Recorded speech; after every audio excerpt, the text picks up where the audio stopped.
오늘의 이야기, 인생이 무너져 내릴 때 우리는 어디로 가야 하는가 사랑하는 여러분, 주님의 이름으로 평안을 전합니다. 오늘 이야기를 시작하기에 앞서 잠시 여러분의 마음을 저희에게 모아주시길 부탁드립니다. 만일 오늘 나누는 이야기가 여러분의 마음에 울림을 준다면 좋아요를 통해 그 마음을 표현해 주시고 이 은혜가 필요한 다른 이들에게 공유하여 주님의 사랑을 전하는 귀한 도구가 되어 주십시오. 구독을 통해 저희와 함께 이 믿음의 여정을 계속 걸어갈 수 있습니다. 이 채널을 통해 주님의 말씀이 더 널리 퍼져나갈 수 있도록 함께해 주시는 모든 분들께 하나님의 크신 축복이 함께하기를 기도합니다. 자, 이제 오늘의 이야기 속으로 들어가 보겠습니다. 만약 당신의 자동차가 고장나면 정비소에 갑니다. 집에 문제가 생기면 수리 전문가를 부르겠죠. 옷이 찢어지면 재봉사를 찾아가고 성적이 떨어지면 과외 선생님을 구합니다. 그렇다면 당신의 인생이 무너져 내릴 때는 어디로 가야 할까요? 모든 것이 걷잡을 수 없이 풀려나가고 무엇을 해야 할지 도무지 알 수 없을 때 우리는 누구를 찾아야 할까요? 오늘 우리가 함께 나눌 주제는 바로 부흥입니다. 부흥의 핵심은 하나님께서 그의 백성에게로 돌아오시는 것입니다. 그분의 임재가 명백하게 경험되는 순간 더 이상 하나님이 멀리 있는 신학적 개념이나 이론이 아니라 손에 잡힐 듯한 실제가 되는 체험을 하는 것, 그것이 바로 부흥입니다. 하나님이라는 존재가 우리 삶의 한가운데로 다시 들어오시는 것. 성경을 보면 이러한 하나님의 귀환, 즉 부흥은 종종 인간의 힘으로는 도저히 해결할 수 없는 거대한 위기 속에서 일어났습니다. 오늘 우리는 역대하 20장에 나오는 여호사밧 왕의 이야기에서 그 해답의 실마리를 찾아보려 합니다. 여호사밧 왕에게는 심각한 문제가 있었습니다. 역대하 20장 1절은 이렇게 시작합니다. 그 후에 모압 자손과 암몬 자손들이 마온 사람들과 함께 와서 여호사밧을 치고자 한지라. 그리고 2절에서는 어떤 사람이 와서 왕에게 보고합니다. 큰 무리가 바다 저편 아람에서 왕을 치러 오는데 상상해 보십시오. 모압, 암몬, 그리고 마온 연합군. 거대한 군대가 국경을 넘어 당신의 나라를 향해 진격해오고 있다는 소식을 들었습니다. 그 순간 여호사밧 왕의 마음이 어땠을까요? 3절은 그의 심정을 명확히 보여줍니다. 여호사밧이 두려워하여 여호와께로 낯을 향하여 간구하고 그는 지금 거대한 위기에 직면했습니다. 큰 무리가 그를 압도하고 있습니다. 바로 이것이 위기의 첫 번째 특징입니다. 삶이 당신을 압도할 때, 어딜 둘러봐도 온통 문제뿐일 때, 하나를 해결하면 또 다른 문제가 터져나올 때 우리는 위기 속에 있음을 직감합니다. 수많은 부정적인 상황들이 파도처럼 밀려와 당신의 삶을 집어삼키려 할 때 우리는 여호사밧과 같은 심정이 됩니다. 위기의 두 번째 특징은 두려움입니다. 3절은 여호사밧이 두려워했다고 말합니다. 위기는 우리의 마음에 두려움과 불안, 심지어는 공포심을 심어놓습니다. 문제가 너무나 거대하게 느껴져 그 그림자에 짓눌리게 되는 것입니다. 성경과 우리네 인생에서 위기는 다양한 모습으로 찾아옵니다. 경제적인 위기, 건강의 위기, 관계의 위기, 직업의 위기. 어쩌면 오늘날 많은 한국인들이 겪고 있는 경제적 어려움은 마치 여호사밧이 마주한 거대한 군대처럼 느껴질지도 모릅니다. 은퇴 자금은 불안하고 직장은 위태롭고 어떻게 살아남아야 할까 하는 불안감이 우리를 잠식합니다. 의사조차 뾰족한 수를 내지 못하는 건강 문제, 도저히 회복될 기미가 보이지 않는 깨어진 관계 속에서 우리는 압도당합니다. 그리고 마침내 위기의 가장 깊은 곳에 다다르면 우리는 이렇게 고백하게 됩니다. 역대하 20장 12절에서 여호사밧이 외쳤던 것처럼 말입니다. 우리 하나님이여, 우리를 치러오는 이 큰 무리를 우리가 대적할 능력이 없고 어떻게 할 줄도 알지 못하옵고 오직 주만 바라보나이다. 이것이 위기의 본질입니다. 나는 무력하다. 그리고 무엇을 해야 할지 모르겠다. 내 힘으로 상황을 바꿀 수 있다는 자신감이 조금이라도 남아있을 때는 두려움이 우리를 완전히 지배하지 못합니다. 하지만 내게는 이 문제를 해결할 자원도 능력도 지혜도 없다는 무력감이 온몸을 감쌀 때, 그리고 나를 도와줄 사람조차 아무도 없다고 느껴질 때, 그때 우리는 진짜 위기 속에 갇히게 됩니다. 모든 선택지가 사라지고 깊은 무력감에 빠져버리는 것. 그것이 바로 여호사밧이 처한 상황이었습니다. 어쩌면 여러분 중 많은 분들이 지금 이런 심정일지 모릅니다.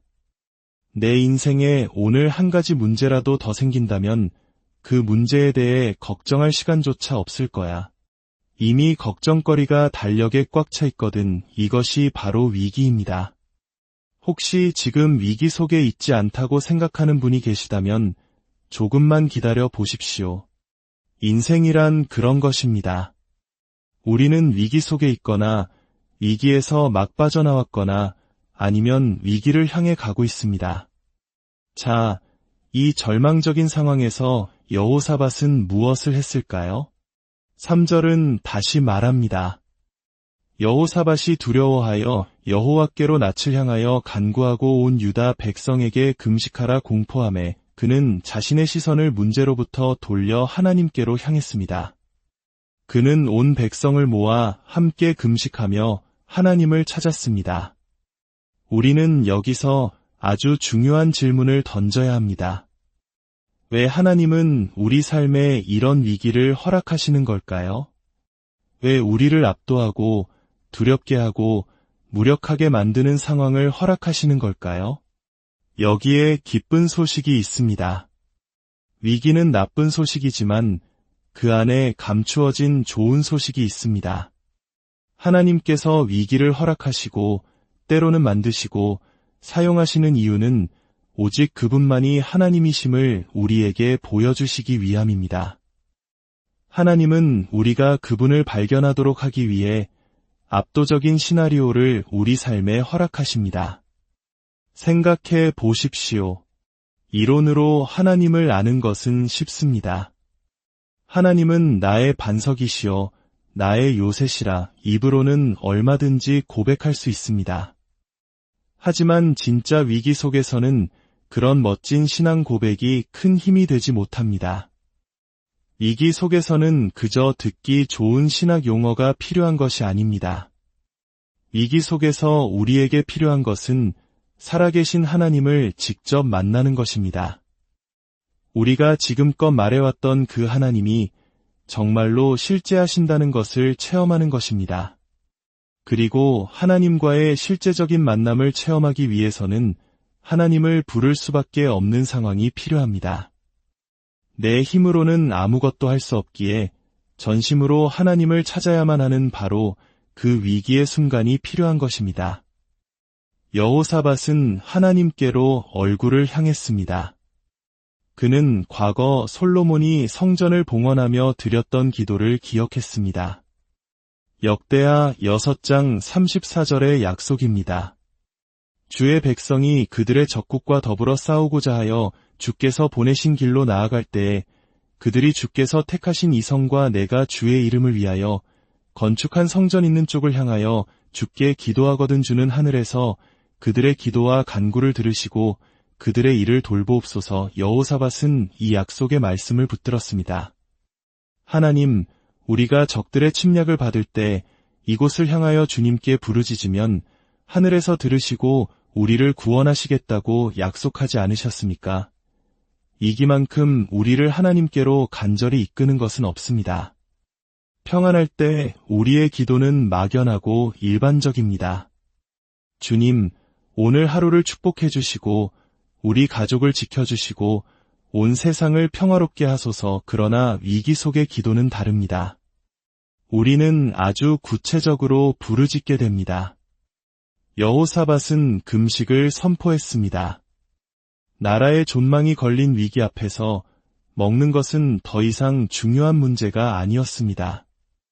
식탁 위에 놓인 닭튀김보다 훨씬 더 거대한 문제가 그들 앞에 있었기 때문입니다. 그는 먼저 자신의 삶을 바로잡았습니다. 역대하 19장을 보면 선견자 예후가 여호사밧의 잘못을 지적합니다. 그가 악한 왕 아합과 동맹을 맺었던 죄입니다. 하지만 예후는 동시에 이렇게 말합니다. 그러나 왕에게 선한 일도 있으니 이는 왕이 아세라 목상들을 이 땅에서 없애고 마음을 기울여 하나님을 찾음이니이다. 여호사밧은 완벽한 사람이 아니었습니다. 그에게도 흠이 있었습니다. 하지만 하나님은 그의 불완전함 속에서도 우상을 제거하고 하나님을 찾으려는 그의 진실한 마음을 보셨습니다. 그는 꾸짖음을 들은 후 온 나라를 돌며 사법제도를 개혁하고 백성들이 하나님께로 돌아오도록 이끄는 놀라운 변화를 시작했습니다. 이것이 중요합니다. 그는 하나님께서 자신의 기도를 들으실 수 있도록 먼저 자신을 하나님께 맞추었습니다. 우리는 종종 하나님이 우리에게 맞춰주시길 바라지만 여호사밧은 자신이 하나님께 맞추어져야 함을 알았습니다. 기도했지만 하나님께서 듣지 않으시는 것만큼 비극적인 일은 없습니다. 그 이유는 하나님이 듣기 싫어하셔서가 아니라 우리가 그분께 맞추어지지 않았기 때문입니다. 모든 준비를 마친 후 여호사밧은 마침내 백성들 앞에 서서 기도하기 시작합니다. 그의 기도는 이렇게 시작됩니다. 우리 조상들의 하나님 여호와여, 주는 하늘에서 하나님이 아니시니이까? 이방 사람들의 모든 나라를 다스리지 아니하시나이까? 주의 손에 권세와 능력이 있사오니 능히 주와 맞설 사람이 없나이다. 그는 자신의 감정이 아닌 하나님에 대한 진리로 기도를 시작합니다. 이것이 핵심입니다. 절대 잊지 마십시오. 하늘이 다스린다. 우리가 처한 땅의 현실, 이 위기가 마지막 말이 아닙니다. 하늘에 계신 하나님께서 최종 결정권을 쥐고 계십니다. 지금 내 눈앞의 위기가 전부인 것처럼 보이고 두려움에 사로잡혀 어찌할 바를 모를지라도 여호사밧은 자신이 알고 있는 하나님의 진리로 돌아갔습니다. 절대로 당신의 감정이 당신의 믿음을 심판하게 두지 마십시오. 항상 당신의 믿음이 당신의 감정을 심판하게 하십시오. 두려운 감정 자체를 부정할 필요는 없습니다. 두려우면 두려운 것입니다. 하지만 그 감정이 하나님의 진리를 압도하도록 내버려 두어서는 안 됩니다. 여호사밧은 선포합니다. 하나님, 하늘에서 모든 것을 다스리시는 분은 바로 당신이 아니십니까?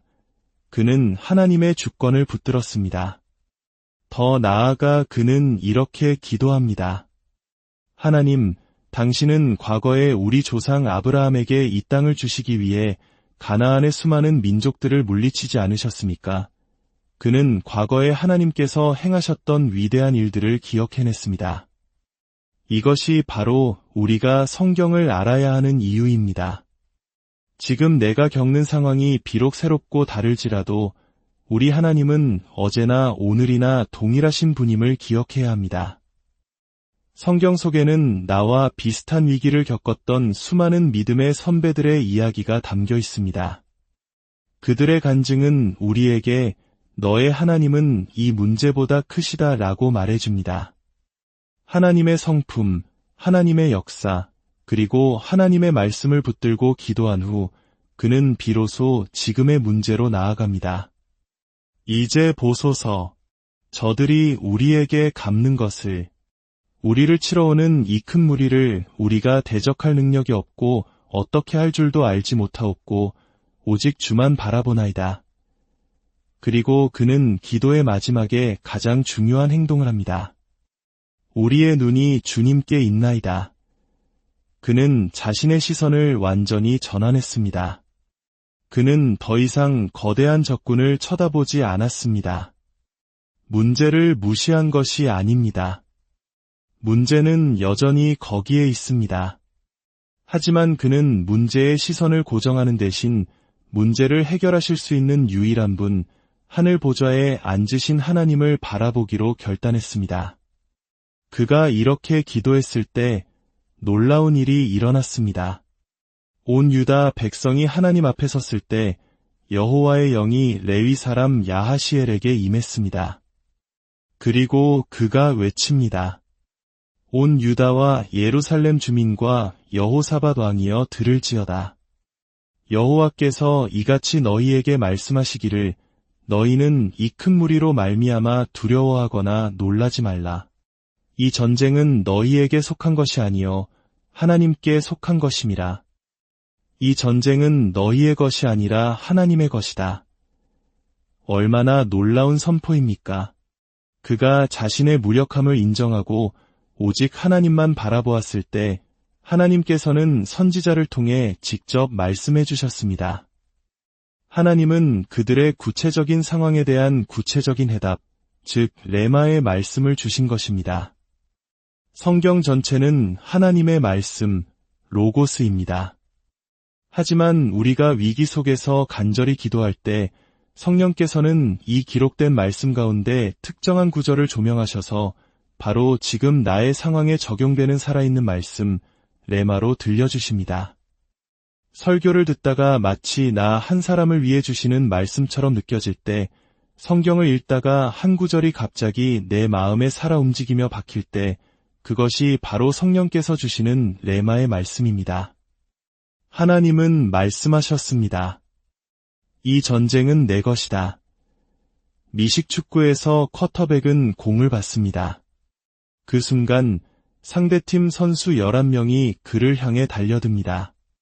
공을 가진 그를 쓰러뜨리기 위해서입니다. 그는 엄청난 압박에 시달립니다. 그런데 그가 하프백에게 공을 넘겨주는 순간 놀라운 일이 벌어집니다. 방금 전까지 쿼터백에게 달려들던 모든 선수들이 방향을 바꾸어 하프백을 쫓기 시작합니다. 왜냐하면 이제 문제가 다른 사람의 손에 넘어갔기 때문입니다. 하나님은 우리에게 말씀하십니다. 그 공을 나에게 넘겨라. 우리가 가진 문제라는 이름의 공을 하나님께 넘겨드릴 때 모든 적들의 공격은 이제 하나님을 향하게 됩니다. 전쟁은 더 이상 우리의 것이 아니라 주님의 것이 됩니다. 여호사밧과 백성들은 하나님의 말씀을 듣고 어떻게 반응했을까요? 그들은 땅에 엎드려 하나님을 경배하고 큰 소리로 주님을 찬양하기 시작했습니다. 아직 아무것도 변하지 않았습니다. 적들은 여전히 진격해오고 있었습니다. 하지만 그들은 이미 승리를 주신 것처럼 하나님을 찬양했습니다. 왜냐하면 그들은 문제의 공을 하나님께 넘겨드렸기 때문입니다. 그 결과는 우리가 아는 대로입니다. 하나님께서는 적군이 서로를 치게 만드셨고 유다 백성은 손 하나 까딱하지 않고 완전한 승리를 거두었습니다. 심지어 적들이 남기고 간 엄청난 전리품까지 얻게 되었습니다. 사랑하는 여러분, 이것이 바로 위기 속에서 하나님을 만나는 길입니다. 우리의 무력함을 인정하고 시선을 문제에서 하나님께로 돌리며 그분의 성품과 약속의 말씀을 붙들고 기도하는 것입니다. 그리고 아직 응답이 보이지 않을지라도 믿음으로 먼저 감사하며 찬양하는 것입니다. 기도는 하나님이 이미 예비해 두신 능력을 우리 삶에 연결하는 접점과 같습니다. 집집마다 전기가 들어와 있지만 스위치를 켜지 않으면 불이 켜지지 않는 것처럼 기도는 하늘의 능력을 이 땅으로 끌어내리는 스위치입니다. 하나님은 이미 우리를 위한 모든 것을 작정하셨지만 우리가 기도로 그 스위치를 켤 때까지 기다리십니다. 엘리야 선지자의 이야기를 보십시오. 하나님께서 비를 멈추시겠다고 말씀하셨고 또 3년 반 후에 다시 비를 내리시겠다고 말씀하셨습니다. 하나님의 약속이 이미 있었습니다. 하지만 야고보서는 엘리야가 비가 오지 않기를 간절히 기도했고 또다시 비가 오기를 기도했다고 기록합니다. 왜 이미 약속된 것을 위해 기도해야 했을까요? 하나님의 작정하심은 우리의 기도를 통해 이 땅에 실현되기 때문입니다. 야고보서는 의인의 간구는 역사하는 힘이 크다고 말하며 엘리야가 우리와 성정이 같은 사람이었다고 강조합니다. 그가 특별한 초인이었기 때문이 아닙니다. 그가 하나님의 말씀을 붙들고 포기하지 않고 간절히 기도했기 때문입니다. 그는 7번이나 종을 보내 비구름을 확인했습니다. 포기하지 않는 끈질긴 기도가 마침내 하늘 문을 열었습니다. 오늘 여러분이 어떤 위기 속에 있든지 기억하십시오. 그 위기는 끝이 아니라 살아계신 하나님을 만날 절호의 기회입니다. 여호사밧처럼 무릎 꿇고 엘리야처럼 간절히 부르짖으십시오. 여러분의 눈을 문제에서 들어 주님을 바라보십시오. 이 전쟁은 내 것이 아니라 주님의 것입니다. 라고 선포하십시오. 그리할 때 하늘의 문이 열리고 인간의 상상을 뛰어넘는 하나님의 놀라운 구원을 체험하게 될 것입니다. 여러분의 가장 깊은 절망의 골짜기가 주님을 찬양하는 승리의 언덕으로 변하게 될 것입니다. 오늘 말씀을 듣는 모든 분들의 삶에 이 길을 기회로 바꾸시는 하나님의 놀라운 은혜와 능력이